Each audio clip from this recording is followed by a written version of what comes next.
साथियों, अभी शाहरुख ने जहां बात ख़त्म की, मुझे लगता है कि वहीं से मुझे बात शुरू करनी चाहिए।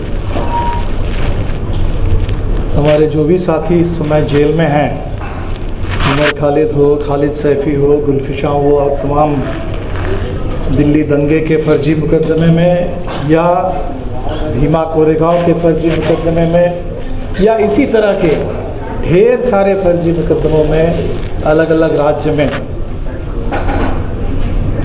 हम समझते हैं कि कभी वो दिन भी आएगा जब ये दौर ख़त्म होगा, इस दौर का इतिहास लिखा जाएगा और हमारे ये सारे साथी उस समय जमहूरियत और इंसाफ की जंग के स्वतंत्रता सेनानी कहलाएंगे। ये आज़ादी के आंदोलन में जो भी जेल में होते थे, सबको हमने स्वतंत्रता सेनानी माना। 74 के आंदोलन में जो भी जेल में गए, इमरजेंसी के दौर में जो भी थोड़े समय के लिए जेल में रहे, सबको माना गया कि ये लोकतंत्र के योद्धा है। और आज बिल्कुल इसी तरह, और बिल्कुल इलियास साहब ने सही कहा कि अगर इरादा ये था कि इसी तरीके से इनकी हिम्मत तोड़ देंगे, तो किसी की हिम्मत नहीं टूटी है। जेल से ही पता चलता है कि भगत सिंह के वारिस कौन है और सावरकर के वारिस कौन है। जेल भी बहुत कुछ बताता है। तो आज़ादी के आंदोलन के दौर में भी हमने अशफाकुल्लाह को, भगत सिंह को, चंद्रशेखर आज़ाद को जेल से पहचाना और सावरकर को भी जेल से ही हमने पहचान लिया। ये बिल्कुल जो हम कह रहे हैं कि ये मजाक हो रहा है इंसाफ के साथ, इसमें तो कोई दो राय नहीं है। जो बात अभी आई कि हमारे चीफ जस्टिस बार बार याद दिलाते हैं कि बेल रूल है और जेल एक्सेप्शन होना चाहिए। उन्होंने निचली अदालतों को कहा कि आप बहुत डरे हुए होते हैं, आप बहुत डर में जीते हैं और इसीलिए आप बेल नहीं दे रहे हैं। मैं समझता हूँ कि चंद्रचूड़ साहब के लिए भी एक सवाल बनता है कि अगर निचली अदालतें डर के मारे बेल नहीं दे रही है, तो सुप्रीम कोर्ट में ये कौन सा डर काम कर रहा है जिस डर के चलते सुनवाई नहीं होती है। अभी इलियास साहब ने बताया कि किस तरह से 14 बार एडजॉर्नमेंट हो गया, वो बेल पिटीशन वापस ले लेना पड़ा, फिर नीचे की अदालत में जाना पड़ा। ये कौन सा डर काम कर रहा है, ये तो बताना पड़ेगा। एक तरफ ये जो मुकदमे हैं तो बिल्कुल केसेस फर्जी है, लेकिन भीमा कोरेगांव में हिंसा तो हुई थी, दलित तो मारे गए थे। दिल्ली में हम जानते हैं, हम तो दंगा शब्द इस्तेमाल करना नहीं चाहते।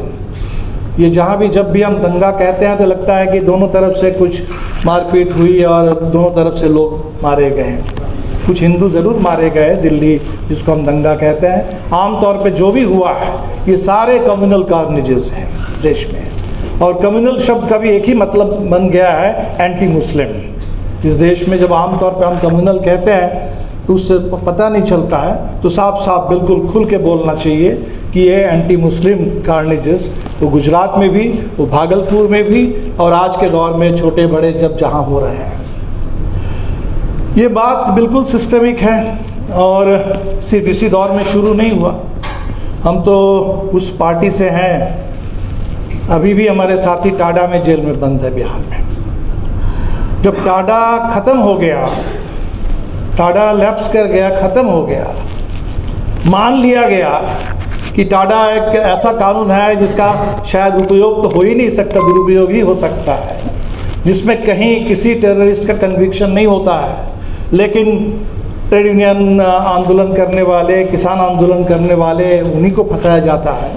ये बात जब खुल के सामने आ गई थी देश में, तब जा कर के बिहार के एक टाडा कोर्ट ने हमारे 14 साथी को जहानाबाद अरवल के इलाके में आजीवन कारावास की सज़ा सुनाई। ये अरवल वही जगह है जहाँ सबसे ज़्यादा जनसंहारों का सिलसिला चला। बाथे बथानी जो आप जानते हैं, लक्ष्मणपुर, वो सब उसी इलाके में है, अरवल में। उसी इलाके में हमारे 14 साथी जो जेल में डाले गए, तब से इस सुप्रीम कोर्ट में शांति भूषण जी उस केस को देख रहे थे। शांति भूषण जी को बिल्कुल उम्मीद थी कि इस केस में कोई दम नहीं है, ओपन एंड शट है, बस सुप्रीम कोर्ट से इंसाफ मिल जाएगा।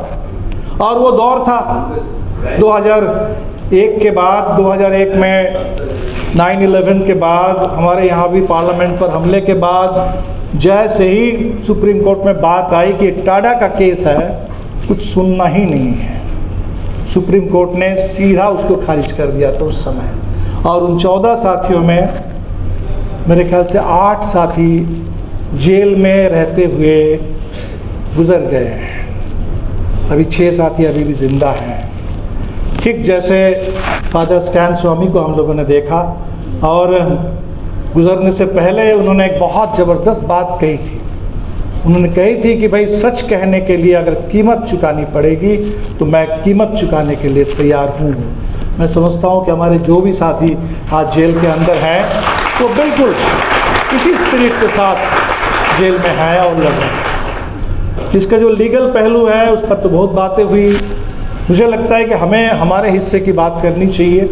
ये बात बिल्कुल सही है कि ये जो हमारे साथी जेल में बंद हैं, इन बंदियों की रिहाई का मुद्दा जितना बड़ा मुद्दा है उतना बड़ा मुद्दा ये बना नहीं देश में। ये बहुत अफसोस की बात है, हमारे लिए शर्म की बात है कि विपक्ष में रहते हुए भी हम लोगों ने इसको उस तरह का एक राजनीतिक मुद्दा हम नहीं बना पाए। और हमें लगता है कि जिस समय से ये CAA के खिलाफ कानून, ये आंदोलन शुरू हुआ, उसी दौर से एक कमज़ोरी इस देश में हम लोगों ने देखी। पहली बात तो हम उसको anti-CAA आंदोलन नहीं मानते हैं, हम कहते हैं कि इक्वल सिटीजनशिप मूवमेंट है। सिटीजनशिप अलग अलग नहीं हो सकती, सिटीजन्स कॉन्स्टिट्यूशन की नज़र में बराबर है, और इसीलिए डिस्क्रिमिनेटरी डिवाइसिव कोई सिटीजनशिप लॉ हो ही नहीं सकता।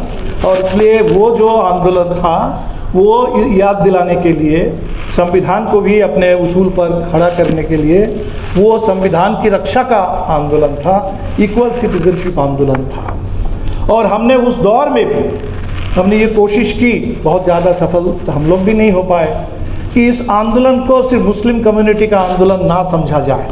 शाहीन बाग में अब इतनी बड़ी तादाद में मुस्लिम महिलाएं 8 से 80 साल की उम्र के अलग अलग पीढ़ी के सब लोग जमा हो रहा है, बहुत अच्छी बात है, दुनिया के लिए एक नई मिसाल कायम हुई।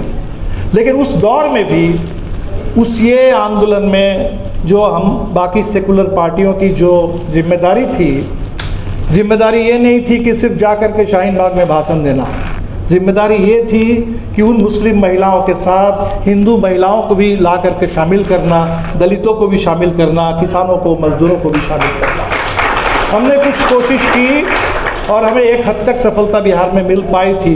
करीब 30,000 लोगों का एक जुलूस उस समय CAA, NRC, NPR के सवाल पर पटना विधानसभा के सामने एक मार्च हुआ, और जिसमें मुझे बल्कि इस बात को कहते हुए थोड़ी सी सेटिस्फैक्शन है कि जिसमें मुस्लिम का प्रतिशत शायद 10% से ज़्यादा नहीं, 90% उसमें दूसरे बिरादरी के लोग थे और NRC, NPR और CAA के सवाल पर विधानसभा में मार्च कर रहे थे। तो अभी हमें लगता है कि आज का जो दौर है, देश में संविधान को लेकर के बातें हो रही है, ये पॉजिटिव बात है। इस चुनाव में जो भी हम लोग धक्का दे पाए भारतीय जनता पार्टी को, उसके पीछे बहुत बड़ी एक सोच लोगों के अंदर ये जो रही है कि हमारा संविधान खतरे में है, और ये एहसास जितना मजबूत होगा उतना ही हमें लगता है कि इस देश में लोकतंत्र की लड़ाई को हम लोग आगे बढ़ा पाएंगे। ज़रूरत इस बात की है कि जब हम संविधान की बात करते हैं तो एब्स्ट्रक्शन में बात ना करें, उसको और थोड़ा कॉन्क्रीट बात करें। तो आम तौर पे हम जब संविधान की बात करते हैं, सामाजिक न्याय की बात करते हैं, कभी बराबरी की बात करते हैं, आरक्षण की बात करते हैं, लेकिन उस संविधान में अगर जस्टिस की बात है प्रियम्बल में, तो उसमें सोशल, इकोनॉमिक, पॉलिटिकल भी है, पॉलिटिकल जस्टिस की भी बात है। उसमें अगर लिबर्टी की बात है, आज़ादी की बात है, स्वतंत्रता की बात है, इन बातों पर भी और ज़्यादा हमें लगता है कि विमर्श हमें खड़ा करना चाहिए। और बिल्कुल इस समय जितने ऐसे फर्जी मुकदमे चल रहे हैं देश में, यहाँ है अभी भीमा कोरेगांव को लेकर के, तो हम समझते हैं कि पॉलिटिकल प्रिजनर्स हैं। कुछ लोगों के मन में धारणा भी होती है कि शायद पॉलिटिकल प्रिजनर्स को अलग नज़र से देखा जाता है, कुछ सम्मान मिलता होगा, कुछ सुविधाएं मिलती होंगी जेल में। बिल्कुल नहीं। सुधा भारद्वाज ने जो अपनी किताब लिखी है, अपने बारे में उन्होंने बहुत कम लिखा है, दूसरे कैदियों के बारे में, जेल के अंदर के माहौल के बारे में ज़्यादा लिखा है। लेकिन उसमें एक बात बिल्कुल ये है, चाहे वो सुधा और उनके बगल के सेल में शोमा सेन रहती थी, किस तरह की ज़िंदगी जेल के अंदर है, किस तरह के उत्पीड़न, किस तरह का अपमान, किस तरह का अन्याय हमेशा ही जेल के अंदर हमारे साथियों को झेलना पड़ रहा है। तो इस प्रताड़ना के बारे में जानना चाहिए। तो हमें लगता है कि हम सबको जितनी ज़्यादा जानकारी हम और लोगों को दे पाएंगे, ये विक्टिम तो है, स्टेट के हिसाब से स्टेट ने इनको विक्टिमाइज करने की कोशिश की, लेकिन हमारे लिए ये नायक है इस समय लोकतंत्र की लड़ाई के, ये हमारे हीरोज़ हैं जो जेल में हैं, और उनके साथ जो अन्याय हो रहा है, इस अन्याय के खिलाफ हमें बाहर आवाज़ उठानी चाहिए। इस समय देश एक ओपन एयर प्रिजन है, हम सब लोग, कोई एक बंद जेल में है और हम लोग एक ओपन एयर, लगता है कि कभी कभी जैसे गाज़ा बिल्कुल एक ओपन एयर प्रिजन है। हमारा देश भी बहुत पीछे नहीं है, उससे बहुत दूर नहीं है। तो एक ओपन एयर प्रिजन में हम लोग जी रहे हैं, और इसीलिए हम सबको एक दूसरे की बात समझनी चाहिए, बात करनी चाहिए, और इस आवाज़ को जहाँ तक संभव हो पूरे देश की आवाज़ बना देनी चाहिए, जनता की आवाज़ बना देनी चाहिए। और शाहरुख जी ने भी जो कोर्ट के बारे में सवाल उठाया, कोर्ट के डबल स्टैंडर्ड्स के बारे में, ये बात बहुत ज़रूरी है। कब कलेक्टिव कॉन्शियंस को सेटिस्फाई करने के लिए बिना किसी एविडेंस किसी को फांसी पे लटका दिया जाता है, और कब प्रोटेस्ट को लेजिटिमेसी मिलती है, कब नहीं मिलती है, ये सब हमारे सामने है। और आज एक ऐसे दौर में हम लोग हैं जहाँ चीफ जस्टिस के घर पे प्रधानमंत्री आ जाते हैं, गणेश पूजा करते हैं वहाँ। अब हमको पता नहीं चलता है कि चीफ जस्टिस ने बुलाया या गेट क्रश करके अतिथि खुद आ गए वहाँ, ये पता नहीं चलता, लेकिन संदेश तो चला जाता है देश में। तो जब चीफ जस्टिस कहते हैं निचली अदालतों को कि आपको डरना नहीं चाहिए, ऊपर की अदालतों से डरना नहीं चाहिए, कहीं डरना नहीं चाहिए, मुझे लगता है कि उन्होंने जो अपने कहा, नसीहत दी निचली अदालतों को, बिल्कुल इसके खिलाफ पूरे देश की जुडिशियरी को अपने डराने का काम किया। जब आपके घर में पूजा में प्रधानमंत्री आ जाते हैं और वो सारा सेपरेशन, तीनों सेपरेशन ऑफ पावर्स, जुडिशियरी के इंडिपेंडेंस, वो सारा कन्वेंशनल जो नॉर्म्स है जहाँ जजेस को इस तरह से नहीं दिखने चाहिए, एक ऐसे दौर में जहाँ कोई जज अर्ली रिटायरमेंट ले लेता है, कलकत्ता हाई कोर्ट में बीजेपी ज्वाइन करता है और बीजेपी का एमपी बन जाता है, जहाँ जब सुप्रीम कोर्ट में स्थिति है उसी समय विश्व हिंदू परिषद का लीगल सेल, उसका जुडिशियल रिफॉर्म पर वहाँ दिन भर चर्चा होती है, वहाँ दो एक सुप्रीम कोर्ट के जज, 30 पुराने जजेस वहाँ मिलते हैं। तो एक ऐसे दौर में लड़ाई बहुत कठिन है हम सब के लिए, लेकिन मुझे बिल्कुल ये भरोसा है कि ये देश लड़ेगा, ये हम लोग झुकेंगे नहीं। ये मुल्क बिल्कुल ये कोई हिटलर के लिए और तानाशाहों के लिए नहीं बना है। ये आज़ादी जो देश में आई थी लंबी लड़ाई के बाद, और वो तानाशाहों के लिए नहीं आई थी। ये जो संविधान बना बाबा साहब अम्बेडकर के नेतृत्व में, जिसमें जो आज़ादी और इंसाफ की बात है, वो तानाशाही के लिए बात नहीं थी। और ज़रूर हम लोग जीतेंगे इस लड़ाई में, और हमारे तमाम जो साथी जो अभी झेल रहे हैं जेल में, उनको सही इंसाफ और सही सम्मान तो तभी मिल पाएगा जब उनकी एक कुर्बानी इस लोकतंत्र के काम आएगी, इंसाफ के काम आएगी, और तभी कोई कंपेंसेशन नहीं हो सकता है।